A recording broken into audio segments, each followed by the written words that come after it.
Pakistan cricket board के हरकतों पर मिलने वाला है डंडा।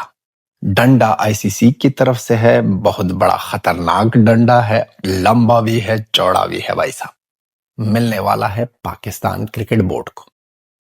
जी हाँ, पाकिस्तान क्रिकेट बोर्ड ने अपनी इज्जत की बैंड बजा दी एशिया कप में। नहीं नहीं नहीं, इज्जत कहाँ से थी जिसकी बैंड बजा दे। फिर भी कहते हैं कि अपनी इज्जत का और भी फालूदा कर दिया भाई साहब। फालूदा बना दिया अपनी इज्जत का पाकिस्तान क्रिकेट बोर्ड ने। और आईसीसी ने भी कह दिया कि भाई साहब आप लोगों ने रूल तोड़ तोड़ कर यहां से सर्कस बना दिया। आईसीसी की तरफ से प्रॉपर मेल भेजा गया है पाकिस्तान क्रिकेट बोर्ड को और कह दिया है कि आप लोगों ने उल्लंघन किया है, रूल को कई मर्तबा तोड़ा है, उस पर आप लोग जुर्माना होंगे। अब आईसीसी के हाथों के नीचे ये लोग आ गए। मेल आईसीसी की तरफ से किसने भेजा है?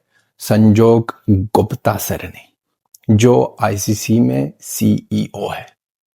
उसने मेल भेजा है और वाज़ेह कर दिया है कि आप लोगों ने जिस तरह कामें की है और जिस तरह बार बार ये चीजें रिपीटली आप लोगों ने की है और कर रहे हो, अब आपको हिसाब चुकाना पड़ेगा।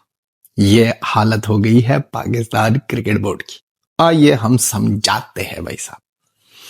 पाकिस्तान क्रिकेट बोर्ड चीखें मार रहा था कि रिमूव करो एंडी पैकरफ को, बहुत ज्यादा, कि एंडी को रिमूव करो रिमूव करो। चल आईसीसी ने जुगाड़ बना दिया और कह दिया 1 घंटा पहले मैच से कि हम आप लोगों को बिठाएंगे, बात करो। और जो मिसकम्युनिकेशन हुआ है, जिसके लिए एंडी रिग्रेट कर रहा है, वो सॉरी नहीं कह रहा, वो माफी नहीं मांग रहा, वो रिग्रेट कर रहा है कि मिसकम्युनिकेशन हुआ। हम माहौल बनाते हैं, अलाउ करते हैं कि आप लोग एक मीटिंग करो। वो मीटिंग हुई है कहां पर? Player in match official area, जो हर एक जगह पर क्रिकेट का मैच जो होता है उसमें जो स्पेशल सी एरिया होती है जहां पर प्लेयरों और मैच ऑफिशियल्स के वजह के अलावा कोई और वहां पर जा ही नहीं सकता, अलाउड नहीं है, वो स्पेशल सा एरिया। अब पाकिस्तान क्रिकेट बोर्ड की तरफ से क्या हुआ कि कैप्टन, कोच और उनके साथ मीडिया मैनेजर जिसका नाम है नईम गिलानी है क्या है, ये बंदा उसके साथ गया और इनको अलाउ नहीं कर रहे थे आईसीसी एंटी करप्शन मैनेजर, और कह रहा था कि आपको इजाजत नहीं है कि अंदर आओ, क्योंकि आप ना तो प्लेयर हो ना ऑफिशियल्स। और उनके साथ साथ ये बंदा चाहता था कि अपने साथ मोबाइल ले जाए और मोबाइल अपने जेब में रखकर जाना चाहता था। बार बार कहता ही ये बंदा नहीं माना और धमकी देने लगा, अगर मुझे इजाजत नहीं देते हो तो हम मैच नहीं खेलेंगे और बायकॉट करेंगे। तो आईसीसी के एंटी करप्शन मैनेजर ने भी सोचा भाई साहब कि ये किस तरह गधों से हमारा पाला पड़ा है, चल छोड़ते हैं। बंदे को छोड़ा, वहां पर तोड़ा रूल, अंदर गया, अंदर बैठकर वहां पर बंदे ने, भाई साहब ये बंदा व्लॉग बना रहा था या यहां पर कोई ऑफिशियल बातें चल रही थी? ये मीटिंग तो भाई साहब यूट्यूब की व्लॉगिंग की नहीं थी, ये मीटिंग तो भाई साहब डेली सोप की नहीं थी कि आप कोई ड्रामा बना रहे हो, शॉर्ट्स बना रहे हो, टिकटॉक कर हो, अपने टिकटॉक के लिए वीडियो बना रहे हो।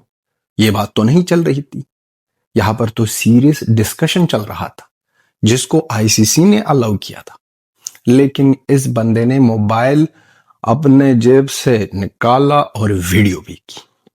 अब वीडियो भी की और जो दूसरा उल्लंघन, इस लोगों ने वहां पर भी एक और रूल तोड़ा। उनके बाद इस लोगों ने क्या किया कि वीडियो को वहां पर वॉइस ही नहीं थी, साइलेंट मोड पे सोशल मीडिया पर फैला दिया।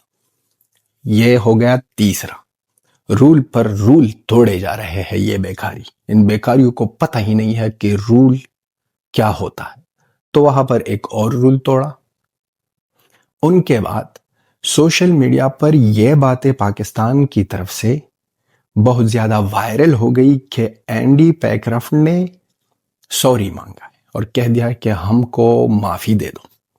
लेकिन एक्चुअली बात माफी की थी ही नहीं, उस बंदे ने सिर्फ यही कहा है कि मैं रिग्रेट कर रहा हूं कि मिस कम्युनिकेशन हुआ, और मिस कम्युनिकेशन के लिए मैं सिर्फ रिग्रेट करना चाहता हूं।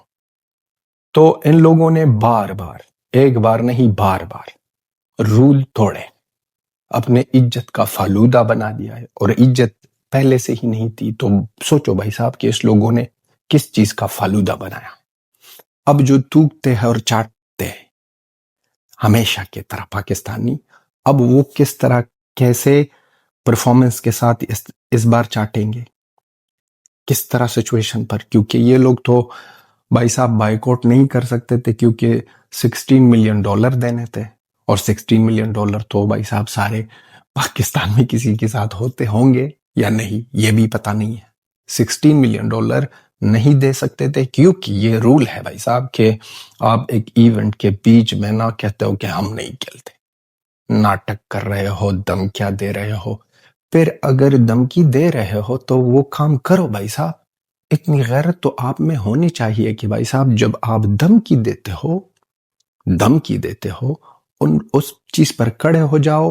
पहले अपने आप में ना देखो कि हम कर सकते हैं या नहीं, बाइकआउट कर सकते हैं या नहीं, फिर बात करते हो तो पूरा करो।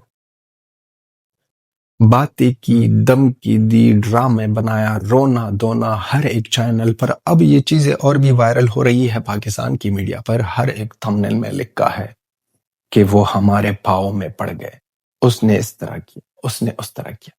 भाई साहब ये किस तरह के जमाने में, कैसी दुनिया के लोग हैं ये। दोस्तों पाकिस्तानी वो लोग हैं, वो हरामी लोग हैं ये, कि अपने बीजेती में भी कहते हैं कि हमने अपना इज्जत कमा लिया। ये वही लोग हैं। इनके जो पहलगाम के बाद जो ऑपरेशन सिंदूर हुआ, घुस कर मार दिया, उस वक्त भी ये लोग क्या क्या कहानी बना रहे थे, क्या क्या कह रहे थे हमने ये किया वो किया, सबूत मांगो। सबूत तो व्हाट्सएप पर है भाई साहब, सबूत तो स्नैपचैट पर है, सबूत तो फेसबुक पर है। लेकिन इन लोगों के साथ तो ये कहानी, ये पाकिस्तान पर और पाकिस्तान क्रिकेट बोर्ड पर, पाकिस्तान क्रिकेट बोर्ड ने जिस तरह सर्किस बनाया था और बनाया है, अब तक रोजाना कहीं ना कहीं पर रोना धोना हो रहा है। हाथ नहीं मिलाया, नहीं देखा, हम कुत्तों की तरह खड़े थे, कोई नहीं आया कि हमसे हाथ मिलाए। हमें शिकायत है, एंडी को हटाओ, भारत का साजिश है, पड़ोसी साजिश कर रहे हैं, पड़ोसी हमारे अगेंस्ट है। बहुत बड़ी बड़ी कहानी इन लोगों की ऐसी ही चलती जा रही है। अब ये जो डंडा मिलने वाला है, ये डंडा बहुत ज्यादा मजबूत सा डंडा है। इस डंडे से ना लपेट लपेट के, चपेट चपेट मार के हर एक जगह पर, नीचे से ऊपर और फिर ऊपर से नीचे आईसीसी वाले मारेंगे। आईसीसी में कोई बंदा जो है वो बेटा है भाई साहब, ये हमारा बेटा है, और इनका जो सीईओ है वो भी हमारा है, संजोग गुप्ता। उसकी पिक्चर आप लोगों ने देखी ना भाई साहब।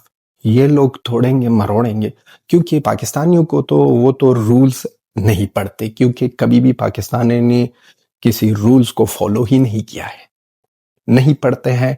और इंतजार किया, संजोग गुप्ता सर ने इंतजार किया कि मैच हो जाए, फिर हम किसी भी को मेल करेंगे और किसी बुक को याद दिलाएंगे कि आप लोगों ने क्या क्या किया है। आए हो क्रिकेट खेलने, कर रहे हो नाटक, आए हो क्रिकेट खेलने, दे रहे हो नकली धमकी, आए हो क्रिकेट खेलने और थूक रहे हो और चाट रहे हो। ये कौन सी दुनिया के लोग हो आप।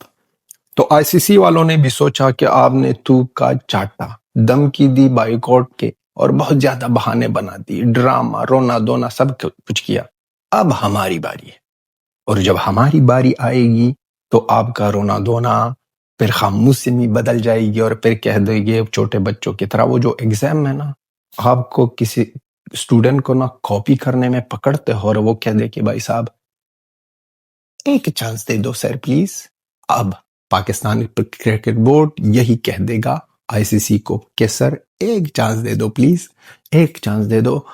आने वाले वक्तों में हम कभी भी इस तरह की हरकत नहीं करेंगे, और कभी भी इस तरह ही हमारा मजाल नहीं होगा कि इस तरह चीजें करें। ये लोग वैसा पता ही नहीं था, बिलीव मी, इस लोगों को पता ही नहीं था कि अगर हम बीच में किसी इवेंट को छोड़े तो हमें $60 मिलियन का जुर्माना हो सकता है। अगर इन लोगों को पता होता तो ये लोग कभी भी बाइकआउट का नाम ही नहीं लेते, कभी भी एंडी का नाम ही नहीं लेते, और स्काई का नाम तो ले ही नहीं सकते। और एंडी के बारे में कहने लगे, एंडी के बारे में, ये सारी मीडिया, अपने क्रिकेट के बारे में बात नहीं, सिर्फ एंडी के बारे में कि एंडी ने क्यों किया, एंडी ने ये कहा, एंडी की वीडियो बनाओ, एंडी ने सॉरी कह दिया, माफी मांग ली। लेकिन अंदर से एंडी ने भी कह दिया भाई साहब ये मांग ले सॉरी, ये मांग ले सॉरी, आप अपना काम करो। तो दोस्तों आप भी लिख दो कि पाकिस्तान के इस कॉमेडी सर्कस में ये जो रूल्स तोड़े, ये जो नाटक किया, ये जो रोना धोना हुआ, इसमें इस साल का एशिया कप सिर्फ ड्रामा ही ड्रामा था या अब तक क्या एशिया कप है? देखते हैं कि क्या होता है। मजा तो नहीं आ रहा क्योंकि हम भी हार रहे हैं और ऊपर से पाकिस्तानियों के ड्रामे और ऊपर से पाकिस्तानी का नाटक ये भी और भी हमें गुस्सा दिलाता है। तो पाकिस्तानियों को टोको, पाकिस्तानियों को समझाओ, समझने वाले तो ये है ही नहीं। लेकिन पाकिस्तानियों को जितना भी बेइज्जत करते हो वो बेइज्जती में अपना इज्जत ढूंढते हैं। ये है असली कहानी पाकिस्तानियों की। तो हमको भी ना लिख दो जो भी आपके मन में है, और ये डंडा जो मिलने वाला है, आप क्या चाहते हो कि इसी सितंबर की महीने में डंडा मिल जाए, अक्टूबर नवंबर में, या चाहते हो कि तुरंत मिल जाए ताकि ये लोग समझे कि इनकी असलियत क्या है? यदि हमारी video till then have a good time, bye bye and Tata.